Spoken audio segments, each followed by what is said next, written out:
para iplanta?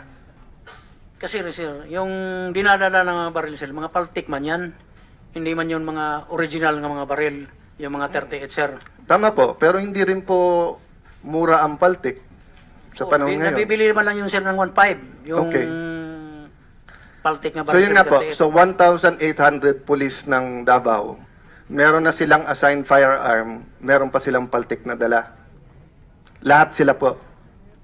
Hindi sir, sa amin lang yun. Hindi ko alam yung iba na sir. Yung sa But sabi Mayor's niyo, unit lang. sabi niyo sir kanina sa testimonya niyo, ang mga pulis sa Davao may reserbang barel.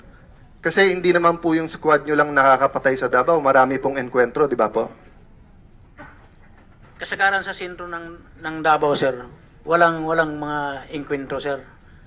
Ang inkwentro doon, yung MPA lang, yan lang ang may inkwentro. Sir, paano niyo nalaman na walang enkwentro sa Davao? Ang laki-laki ng Davao.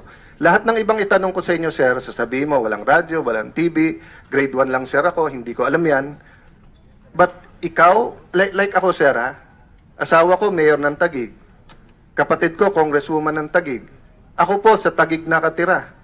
Pasong Calabaw Street, hindi po ako sa subdivision. Pero hindi ko alam lahat ng enkwentro sa Taguig. Ang Taguig po, napakaliit compared sa Davao City. Ang Davao City, kung hindi ako kakamali, in terms of land area, is 2 to 3 times bigger than the whole Metro Manila. Kanina, pag nagtatanong po kami sa mga pulis, penging spot report ilan, magtatanong pa sila doon. Pero kayo po, alam nyo, for a fact, na walang enkwentrong nangyayari sa Davao? Siyempre naman sir, kay alam ko man kay palagi kami naglalakad sa Davao. So, sir. naging Kasama chief yung mga- PNP yung po mga- ba kayo ng Davao? Hindi man sir. Naging mayor po ba kayo ng Davao? Hindi po sir. So, paano nyo po, sir, malalaman sa buong Davao kung may enkwentro o wala? Siyempre sir, pinapakilos yung pulis ni Mayor. Palagi akong sumasama doon. So, so sinasabi mo, sir, lahat ng nahuhuli sa droga doon na nagkakabarilan, peke yon, hindi totoo. Hindi yan totoo sir. So, personal knowledge- kasalanan yung unit namin, yan talaga ang trabaho sir na pumapatay. Pagka namatay naman ang tao, nilalagyan ng baril sir. Paano, sir, yung ibang unit? Hindi ko na alam sir. Oh, kung operation. kaya hindi Basta nyo po- yung sa amin lang ang unit sir. Kaya nga, sir, so hindi mo pwedeng lahatin na buong Davao. Oh, hindi naman sir. Oh, so katulad ngayon, hindi mo pwedeng lahatin sa buong Pilipinas. Kasi yun ang pinapalabas ng speech at ng committee na to eh. Hindi naman siguro sir, ang pagpunta ko dito sir para malaman lang ng taong bayan, para yung ginawa nila sa akin sir, yung pagtorture sa akin ng mga pulis sir, hindi yun, tumulong ako din sa mga tao sir, tumulong ako sa mga pulis sir. So, hindi ko man minamalahat sir nga masama ang pulis, mabait ang mga pulis sir. Opo, sir, pero pagka hindi ko po kayo tinatanong, ang sinasabi nyo, buong Davao, walang enkwentro, mga polis, meron. You are giving, let me speak also in English because we have foreign media here. You are giving the world the impression that there is impunity. You are giving the world the impression na that there is extrajudicial killing here. You are using the police, they are vigilante killings. Binibigyan nyo yung pananaw ang buong mundo na sa Davao, walang enkwentro, lahat yon ay vigilante killing o kaya extrajudicial killing. Pero pag hinihimay ko na, tinatanong mo na, yung unit mo lang, hindi lahat ang sinasabi mo. Opo sir, opo. Okay. So at least malinaw na ngayon yan. Sir, next question. Tuwing tatanungin kayo kay Vice Mayor Paulo, tinanong kayo kanina ni Senator Trillanes, ang sagot nyo parating may parang nakadroga, parang gumagamit. Anong ibig nyo sabihin pong parang? Do you know for a fact na gumagamit o hindi? Gumagamit talaga sir yun si Paulo sir. Paano nyo po nasabi yun, sir?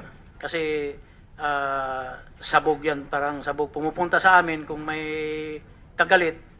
So, Umuutos rin yung pinapapatay niya, sir. sige sir, himayin ko muna ha. So sabi mo, parang gumagamit kasi nakikita mong sabog. Okay, so hindi mo nakita siya na humithit o nagluto ng shabu. Hindi mo nakita yon.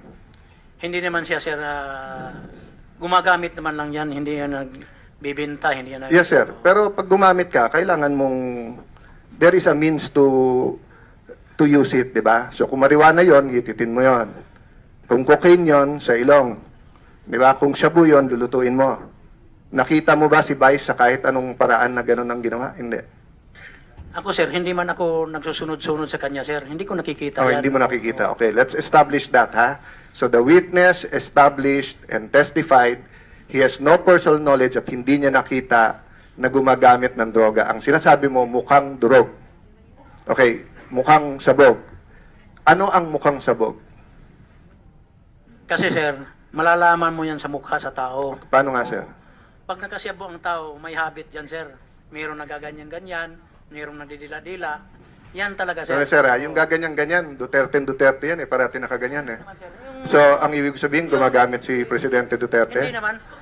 Hindi naman sir. Hindi, linawin natin, sir, kasi there can be bad impressions. Ako, sir, sabihin ko sa iyo, ha, for the last 2 weeks, at hindi pa ako pumunta ng doktor, pag nag-basketball ako or nag-dumbbell sa gabi, no isang gabi, ang galauna kami ng umaga naglaro ng mga kongresista at ni Secretary Bongo, pagising ko sa umaga, pulang-pula mata ko. Lahat dito. Kala ko may sore eyes, pero pumasok pa rin ako. So, ibig sabihin, sir, pag nakita mo ako, tingin mo, mukhang sabog si Senator Cayetano. Ang tama ng Shabu sir, nakikita ko talaga, hindi pula ang mata. Malinaw ang mata. Basta natatama ng Shabu sir.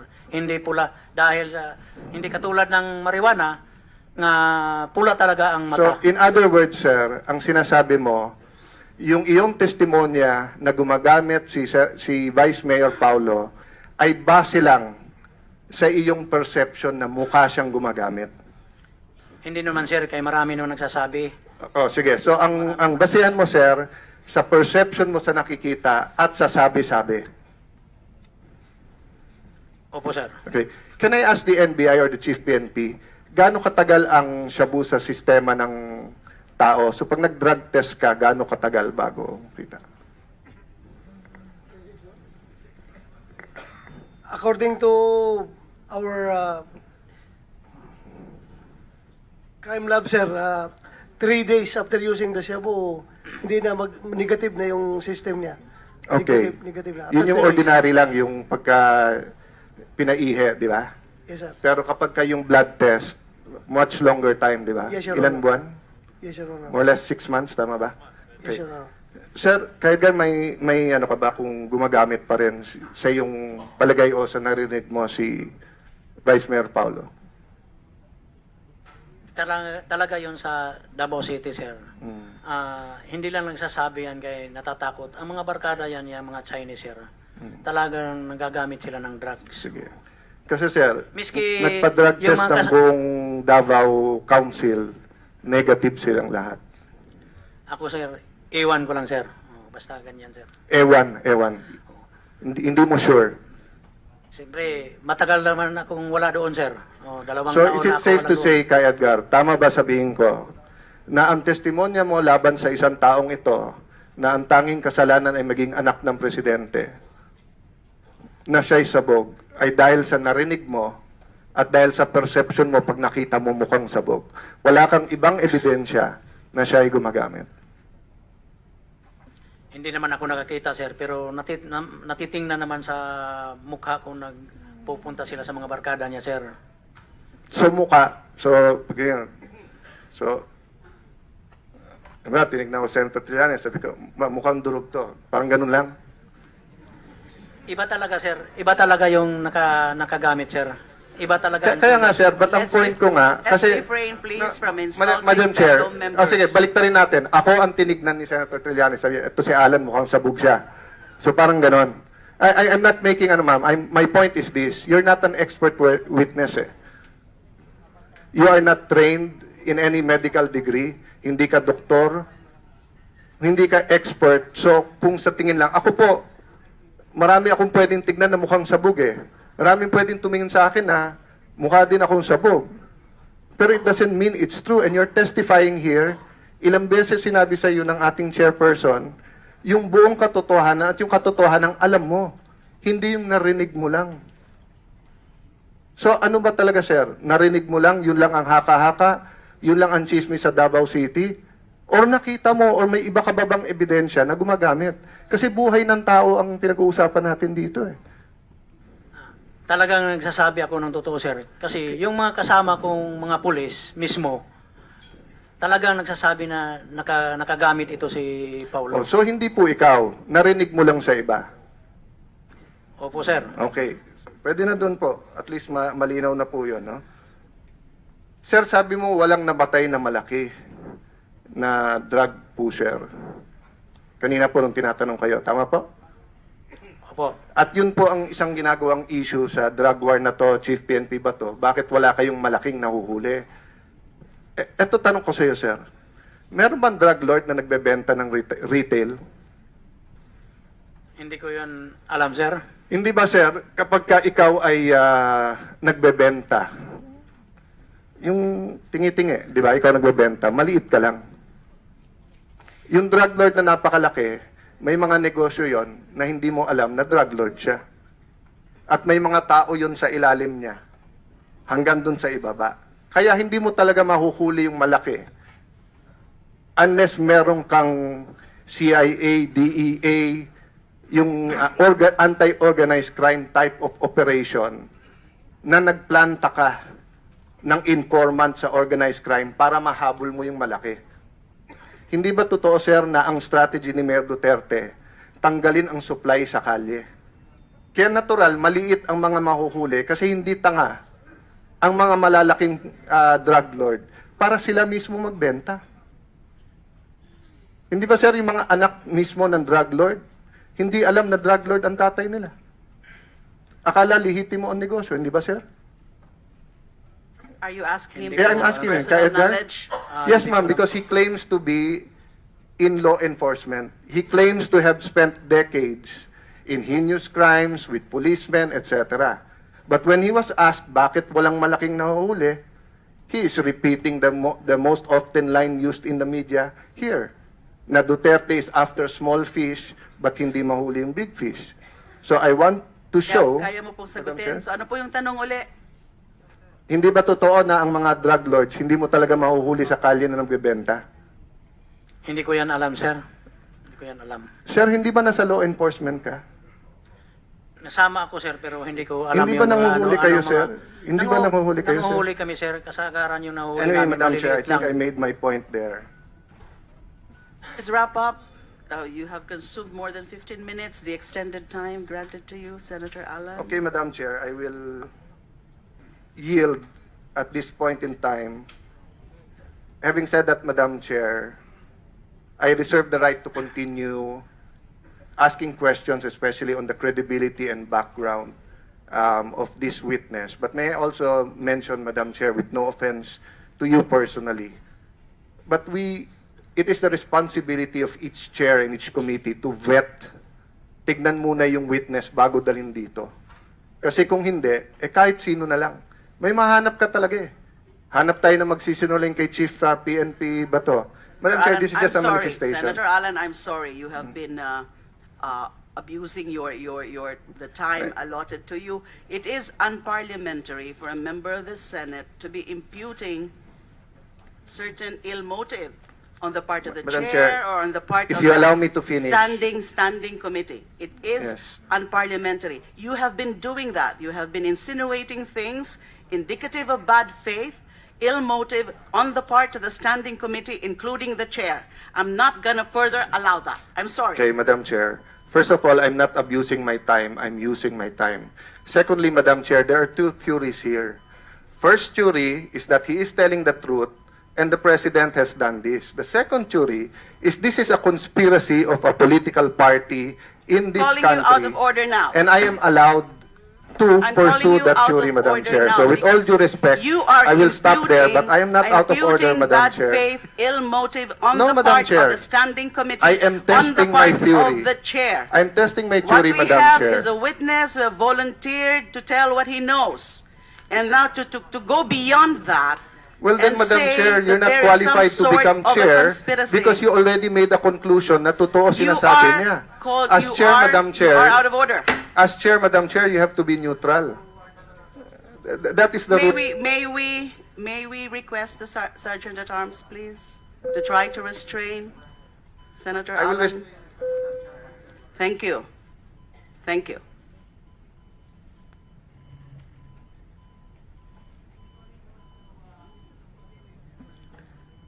Senator Win Gatchalian. Just the point about, because earlier we heard Senator Alan Peter Cayetano quote certain portions of the, is that an ombudsman decision? Is that an ombudsman resolution? And saying that even the Commission on Human Rights had confirmed that there is no such thing as DDS kasi chismis nga daw po yun. Now, my attention was called to the fact that in the report of Philip Alston, UN Special Rapporteur Philip Alston, which had a portion on the DDS, it has been mentioned there that the CHR of Davao, of the region, has actually been compromised because the report has said, or the one quoted by Senator Alan Peter Cayetano pertains not to the CHR main office, but the CHR of the region. And there has been a observation by UN Special Rapporteur Philip Alston that it appears that the local CHR has been compromised. Just for the record, please, because it is as if it's being alluded to the CHR as an institution, that there is such a conclusion that the DDS does not exist. Madam Chair, For the record. may I also put on the record? Yes, just In put the on same, the record. in the But same one manner, minute, please. yes, 1 ma'am. minute. I will not argue, Madam Chair, but on the record, this is an investigation by the Ombudsman quoting the regional director. In the same manner, the CHR Commission did not reverse or did not tell the Ombudsman that there is in fact a DDS. So just for the record, Madam Chair. Noted. Senator Win Gatchalian? You have plenty of questions, Senator Win? Just a few questions, Okay, thank you. Madam Chair. Maraming salamat po, Madam Chair. Actually ho, humingi po ako ng paumanin at nahuli ho ako. Nanggaling pa ako sa isang hearing. Pero dahil ito po ay napakahalaga po sa kinabukasan po ng ating bansa, nandito po ako para po malaman at katulad po ng ibang mga kababayan natin, katotohanan lang po ang aking gustong malaman. Meron lang po akong ilang katanungan na mabilis lang po ito, no, Ginoong Edgar. Kanina po na banggit nyo na meron ho kayo o marami ho kayong napatay. Tama po ba?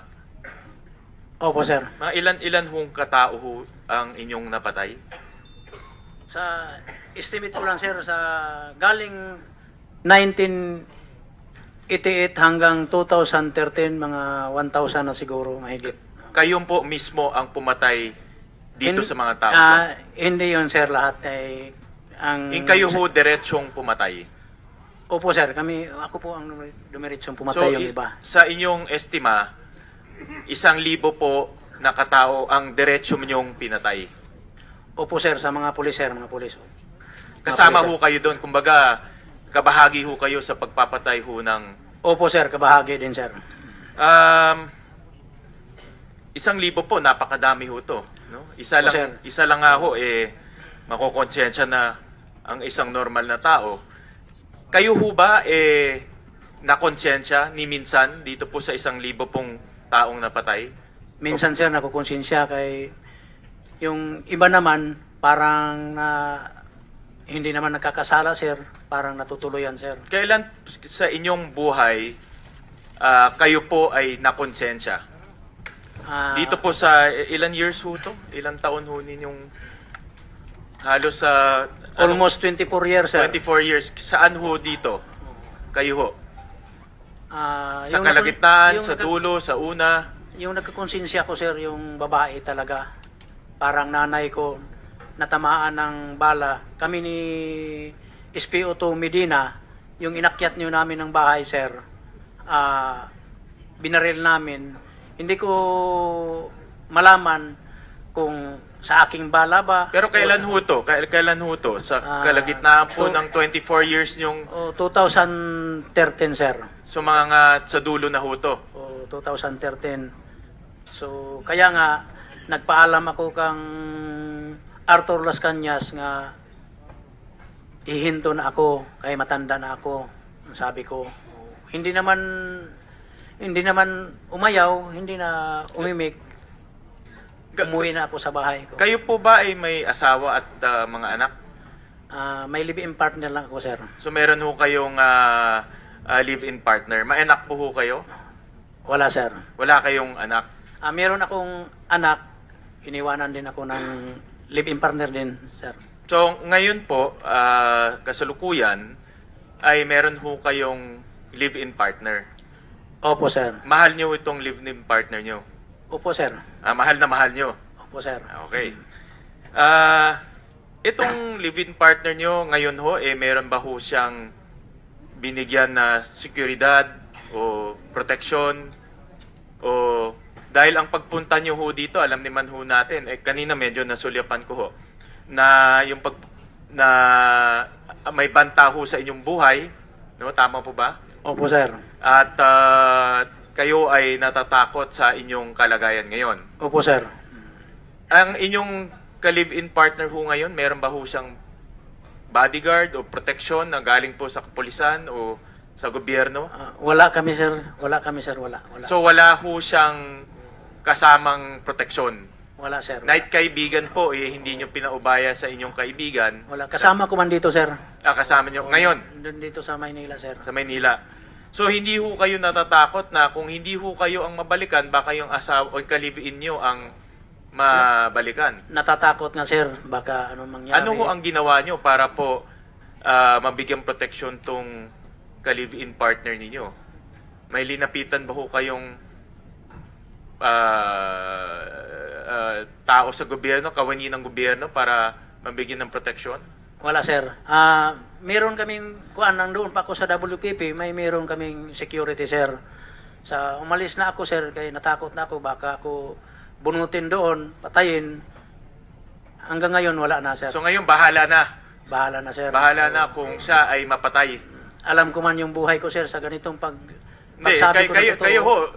kayo ho talaga, talagang, kumbaga, yung buhay nyo, isinalang nyo na, pero yung ikanyong ka-live-in partner, sinalang nyo na rin. Madam Chair, just to interject, just to inform Senator Gatchalian, the wife is with the witness in the Senate now. In the Senate In now. the Senate Alright. now. Okay. Sige po, I'll just finish that chain of thought.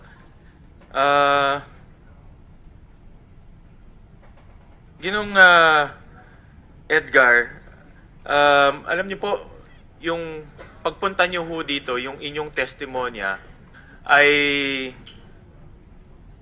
kalaban po yung testimonya na o kalaban po ang kredibilidad po ng ating Pangulo.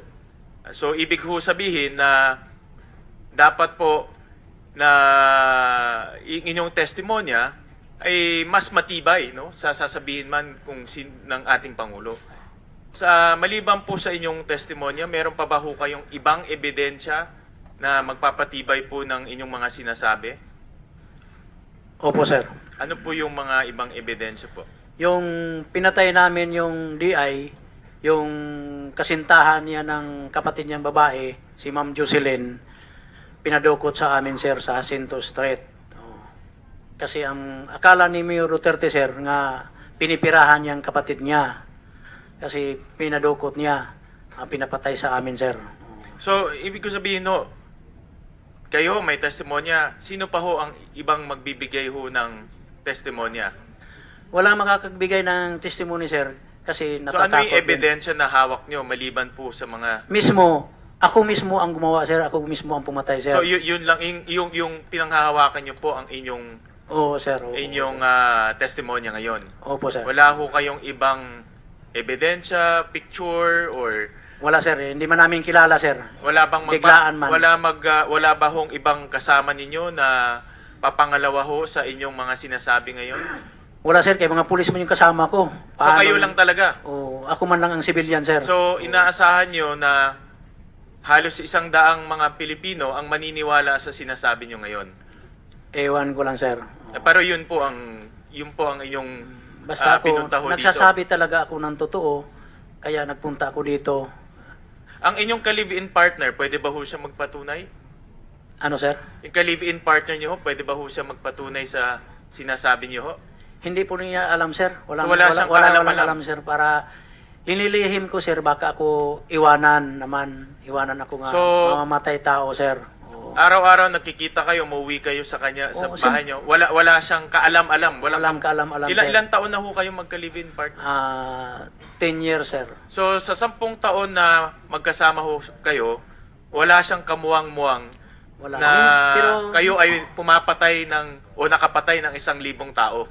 minsan, sir, yung damit ko, nagkakadugo, sir.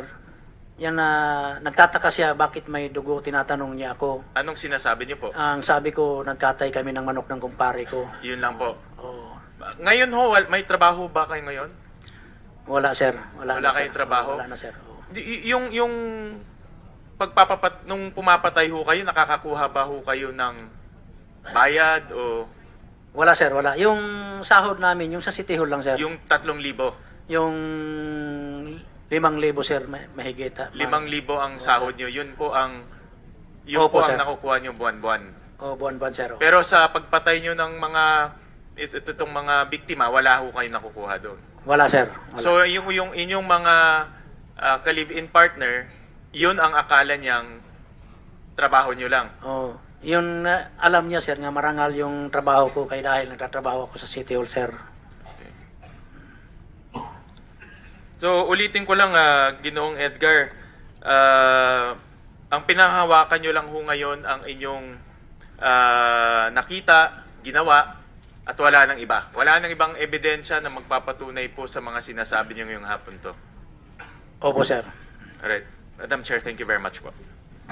Okay, now it would seem that no other member of the Senate is around to do the questioning, but may I just point out something? My attention has been called to the fact that, we remember that earlier Senator Ping Lacson also mentioned or sought clarificatory questions about the killing of Richard King. Although inaamin niyo po yun, Mr. Matabato, na hindi naman talaga kayo involved dun sa killing. Pero kayo ang ginawang fall guy. Pero nasabi niyo po, nakwento niyo po kung sino yung mga pumatay kay Richard King. Opo, ma'am. Tapos pinoint out din po kanina ni Senator Ping Lacson na per reports, I guess, ay hindi sa McDo, kasi minention niyo po sa may McDo. Di ho ba?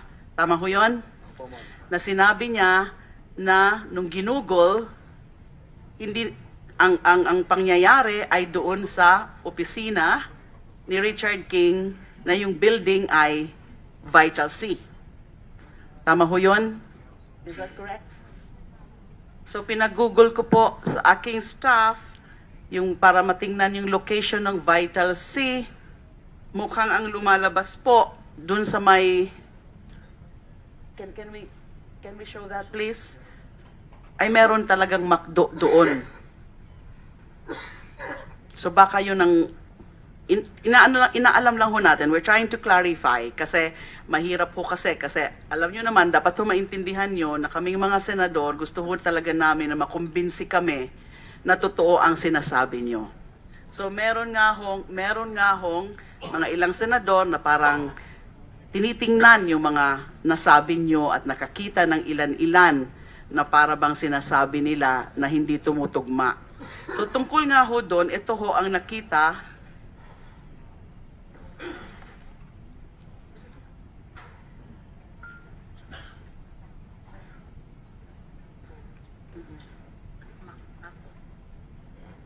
Sa mga nagugugol po nila, Vital C Davao Depot ay nasa likod ng may McDonald. Kaya nung nakita po yung picture, nawawala-wala ba?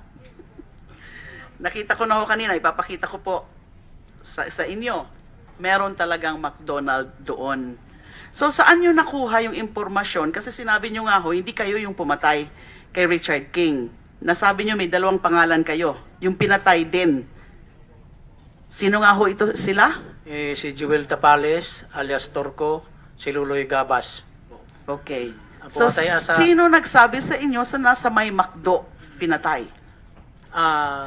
Yung misis niya, ma'am, ang tumawag sa akin noon Mrs. Nino, ni Luloy Gabas, ma'am, siya ang nagsabi na doon sa McDo. sa may McDo. Opo, Sa ma'am. McDo. Oo. Kaya yun ang pagkakaakala nyo Oo, sa akala ko, McDo. oo. So ipapakita ko natin yan. Saan ang Vital C? Ito po. Vital C, tapos dito, McDo.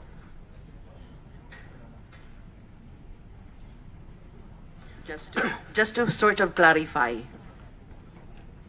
kung bakit gano'n na, bakit nabanggit niya McDo, pero yung information na binigay ni Senator Ping ay iba naman pala kundi dun sa Vital C.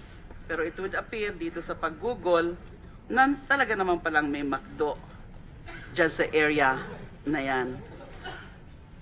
Just to sort of clarify, try to point out, that lalo na, kailangan ko kasi talagang i-clarify po ito dahil sinabi naman po ng ating testigo na hindi naman siya talaga ang pumatay kay Richard King. Although alam niya, yung sinasabi nyo, sinabi nung Mrs. Nino? Ni Loloy Gabas. Pero si Loloy Gabas, pinatay rin. Pinatay din. Ganon din pinatay din si Cagas. Opo, ma'am. Okay, so just for the record, so now that there is no other member of the Senate around, I guess we can suspend the proceedings today. It's already past 2 o'clock.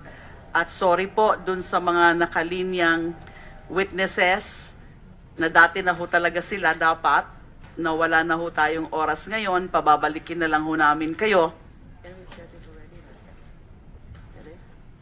We can set it tentatively, the continuation of the hearing, Tuesday next week. So may we request again CHR to bring the witnesses, yung hindi pa mga nag-testify, sa Martes po. So session is suspended. Maraming salamat po sa inyong lahat.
Tapos,